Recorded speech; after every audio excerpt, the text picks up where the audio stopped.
Yeah, which the United States didn't really put much effort into whatsoever, because Assad showed up and his people were there, but the U.S. and its allies couldn't get its people, its so-called moderates on the ground showed up ready together. to do nothing. Yeah, well, okay, they came out. They didn't look for a handshake. They want peace.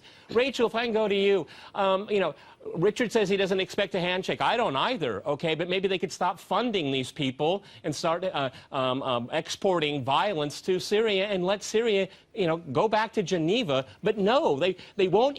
They're violating Syria's sovereignty against international law, and even threatened them if they to try to defend themselves, they would be punished militarily. I mean, what kind of partnership is that?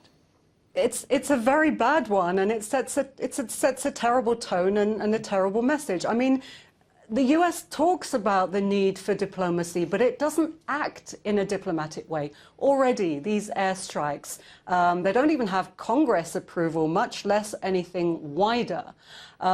It's been a completely unilateral decision, albeit, you know, fig-leafed by GCC countries who have come in to support, but there's no international consensus over this.